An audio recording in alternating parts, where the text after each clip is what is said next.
எவ்வளவு நேரம் பிரார்த்தனை பண்ணியும் அம்பாள் வரவே இல்ல, பாலையும் குடிக்கவே இல்ல. ஏமாத்தமா இருந்தாலும் அம்பாளை பிரார்த்தனை பண்றத மட்டும் நிறுத்தவே இல்லை இந்த சங்கரன். அம்மா, எங்க அப்பா தினந்தோறும் காலையில நைவேத்தியம் செய்யும் போது அத மட்டும் ஏத்துக்கிற, நான் நைவேத்தியம் செஞ்சா மட்டும் ஏன் ஏத்துக்க மாட்டேங்கிற? என்னோட கை என்ன பாவம் பண்ணிச்சு அப்படின்னு ரொம்ப வேதனையா மனமுருக கேட்டுக்கிட்டான். அப்பா பண்ற நைவேத்தியத்தை மட்டும் அம்பாள் உடனே ஏத்துக்கிறாங்க, ஆனா நான் கொடுத்தா ஏன் ஏத்துக்கல அப்படின்னு யோசிச்சு ஒரு முடிவுக்கு வந்தான். அதுக்கு செத்தே போறது நல்லது அப்படின்னு நினைச்சு வெளியில போய் ஒரு பெரிய கல்லா எடுத்துட்டு வந்தான். இத பார்த்த அம்பாளால பொறுக்கவே முடியல. சங்கரனோட பக்திய மெச்சி உடனே அவன் முன்னாடி தோன்றினான்.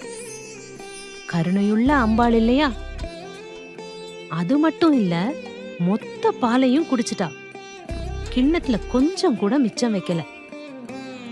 அத பார்த்துட்டு சங்கரன் நினைச்சான், ஆஹா, இப்ப அப்பா வந்தா நைவேத்தியம் பண்ண பால் எங்கன்னு கேட்டா என்ன சொல்றது? நானே எல்லாத்தையும் குடிச்சிட்டேன்னு கோவப்படுவாரோ அப்படின்னு நினைச்சு அம்பாளை திரும்பவும் வேண்ட ஆரம்பிச்சான். அம்மா, ஒரு துளி பாலாவது கொடுத்தீன்னா எங்க அப்பாவுக்கு கொடுப்பேன் அப்படின்னு மனமுருக திரும்பவும் வேண்டினான். ஆனா அம்பாள் வரல.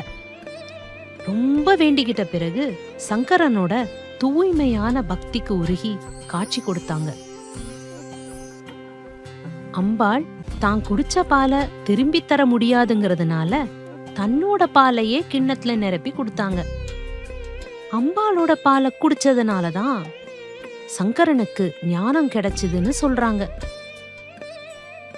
இந்த கதையோட சாராம்சம் என்னன்னா, அப்பாவோட விருப்பத்தை எப்படியாவது நிறைவேற்றியே ஆகணும்னு நினைச்சான் சங்கரன். அப்பாவை திருப்திப்படுத்தணுங்கிறது தான் அவனோட கடமையாவே அவன் நினைச்சான்.